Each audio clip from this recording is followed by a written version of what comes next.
Galadriel, Lady of Lothlorien, is often revered as a symbol of wisdom, beauty, and resistance against the darkness of Sauron. Yet, within Tolkien's complex mythos, there lies the tantalizing possibility that Galadriel could have been the most evil figure in Middle-earth. This isn't mere speculation. Tolkien's texts offer glimpses into her immense power, ambition, and pivotal role in shaping Middle-earth's history. But why does she inspire such speculation?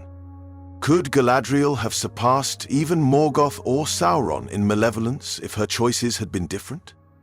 To uncover the answer, we must delve into her origins, her flaws, and the immense implications of her power and ambition. Galadriel's origins begin in Valinor, the Blessed Realm, as the daughter of Finarfin, a leader of the Noldor. She is described as having a will as strong as steel and a desire for knowledge that rivaled the mightiest of her kin. During the rebellion of the Noldor, Galadriel's ambition became evident. She joined her kin in leaving Valinor, despite knowing the potential consequences. This decision marked her departure from the direct influence of the Valar, the divine guardians of Arda. Her motivations were not entirely pure. In the Silmarillion, it is suggested that Galadriel was driven by a desire to rule a domain of her own in Middle-earth. This echoes the same ambition that led Feanor, her uncle, to craft the Silmarils and ultimately rebel against the Valar. Unlike Feanor, Galadriel avoided outright rebellion, but her choice to join the exiles still placed her within the shadow of that hubris. Tolkien himself reflected on Galadriel's pride and ambition in his later letters, acknowledging her flaws. In letter 353, he wrote that Galadriel was proud, strong, and self-willed, but eventually humbled by her trial. Had she not been humbled, what might her unchecked ambition have wrought? This question underpins the potential for Galadriel to have become a figure of overwhelming tyranny. In The Lord of the Rings, Galadriel confronts one of the most significant moments of her character arc, the temptation of the One Ring. When Frodo offers it to her, her response is unforgettable. "In place of the Dark Lord you will set up a queen, and I shall not be dark, but beautiful and terrible as the morning and the night." This moment reveals the enormity of Galadriel's potential.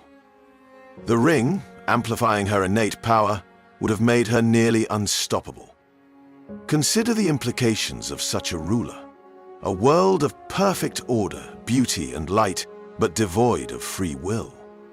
Her hypothetical dominion recalls the tyranny of Sauron, who sought to impose his will upon all beings.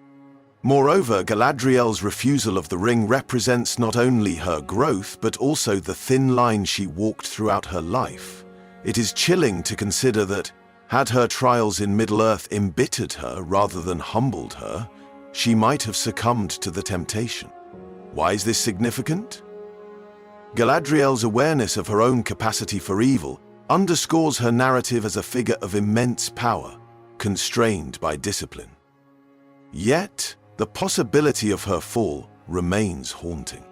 To understand why Galadriel's potential for evil surpasses mere speculation, we must examine her unique position in Middle-earth's power structure. She was not only a Noldo of immense lineage, but also one of the few elves who retained direct memory of Valinor. This gave her a knowledge of the divine and a depth of experience that few others in Middle-earth possessed. Galadriel's creation of Lothlorien as a sanctuary represents both her nobility and a subtle assertion of her dominance. By using the power of Nenya, one of the three elven rings, she effectively preserved a fragment of the Elder Days within Middle-earth. Yet even this preservation comes with an undercurrent of control.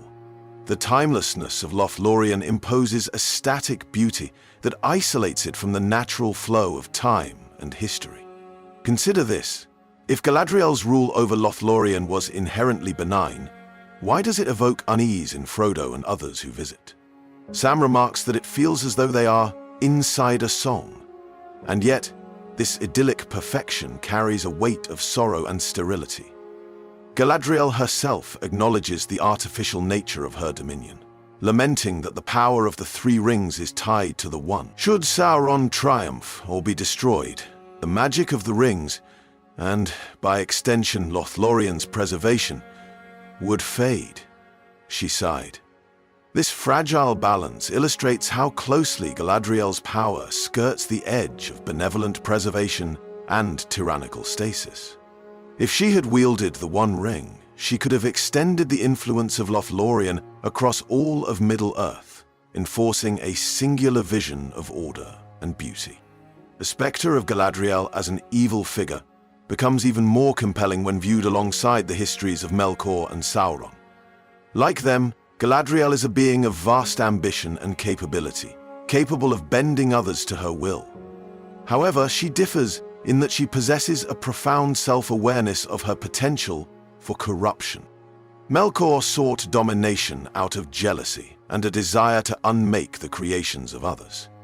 Sauron, his servant, refined this into a more insidious form of tyranny, seeking to bring all things under his rule under the guise of order. Galadriel, had she fallen, would have represented a synthesis of these approaches, a ruler whose tyranny was cloaked in light rather than shadow. Her ability to wield Nenya without falling into evil speaks to her discipline, but it also raises the question of whether her abstention from greater power was purely a choice, or if circumstances such as the destruction of the two trees and her inability to claim the Silmarils constrained her ambition. In Tolkien's writings, power itself is neither good nor evil. It is the wielder who determines its nature. The same traits that allowed Galadriel to resist the ring could have made her a truly terrifying Dark Queen had she embraced its power. Her dominion over Middle-earth could have surpassed even Sauron's in its sophistication and appeal. Ultimately, Galadriel's story is not one of corruption, but of redemption. Her journey from an ambitious rebel to a wise and self-reflective leader is one of the most profound arcs in Tolkien's legendarium. Yet her capacity for evil lingers in the reader's mind as a cautionary tale about the seductive nature of power. When Galadriel is finally allowed to return to Valinor at the end of The Lord of the Rings, it signifies the completion of her spiritual journey. She is no longer the proud exile who sought dominion over Middle-earth, but a humbled and penitent figure.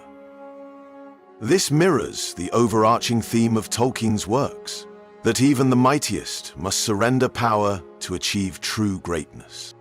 Implications for Middle-earth's future. Galadriel's ability to resist the One Ring sets her apart as a figure of immense strength. However, her story leaves an unspoken warning to future generations of elves and men. The line between preservation and domination is perilously thin.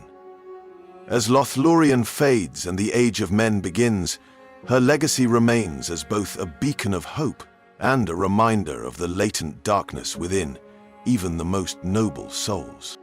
Galadriel's potential to become Middle-earth's greatest tyrant lies in her unparalleled power, her ambition, and her understanding of the world's deepest truths. She represents the road not taken, the embodiment of Tolkien's belief that the most dangerous figures are not those who seek power for destruction, but those who believe they wield it for the greater good. End of the first act. Her refusal to seize the One Ring is a triumph of humility over ambition, but it also solidifies her as a figure who walked the edge of moral collapse. In her, Tolkien crafted a character who is not only an emblem of hope, but a chilling reminder of how close the brightest lights come to casting the darkest shadow. Had Galadriel taken the One Ring, Middle-earth would have faced an age of tyranny unlike any other. Unlike Sauron's overt darkness, Galadriel's dominion would have been one of dazzling allure. Her proclamation, beautiful and terrible as the morning and the night, would have manifested as an order in which all resistance was crushed, not by fear alone, but by the false promise of paradise. She might have extended Lothlorien's timeless stasis across the lands, freezing Middle-earth in a state of unchanging beauty. Mortals would no longer age, but their wills would be subjugated to hers, reduced to mere instruments in her vision of a perfect world. This order, while seemingly utopian, would have suffocated the natural progression of history, denying men their prophesied ascendance.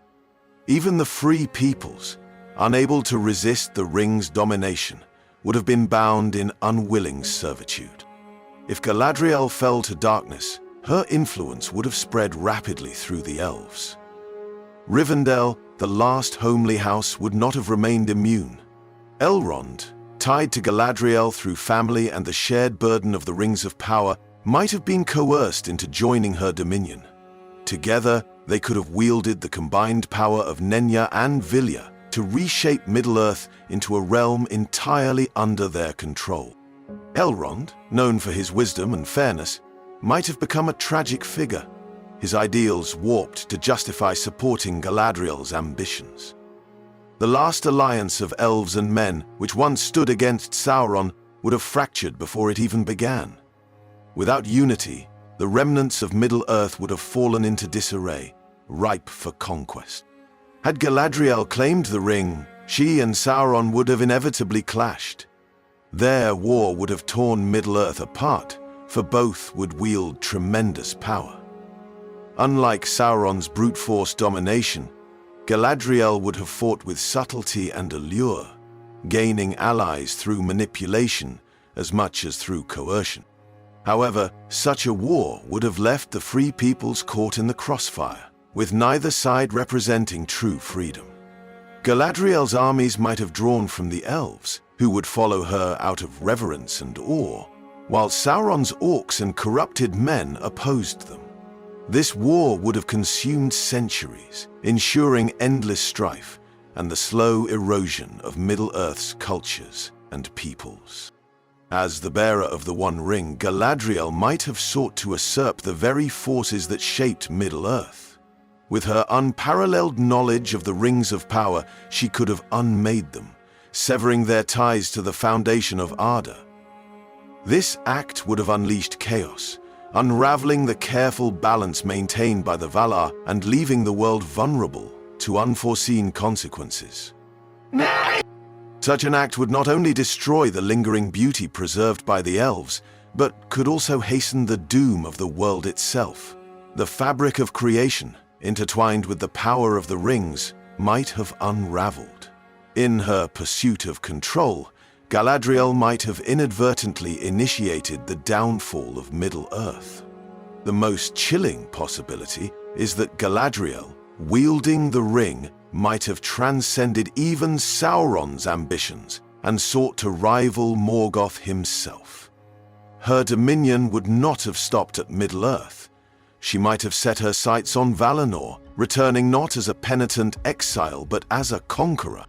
Using the ring's corruptive power, she could have challenged the Valar, seeking to unseat them and reshape the world according to her vision.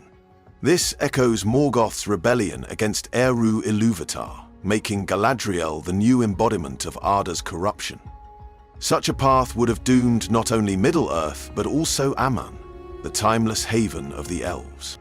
Each of these alternate paths underscores Galadriel's latent potential for greatness or devastation. Her eventual redemption is what saved Middle-earth from these fates. Her story in refusing the ring is not just one of personal triumph, but of the fragile balance between light and shadow, beauty and terror, and ambition and humility.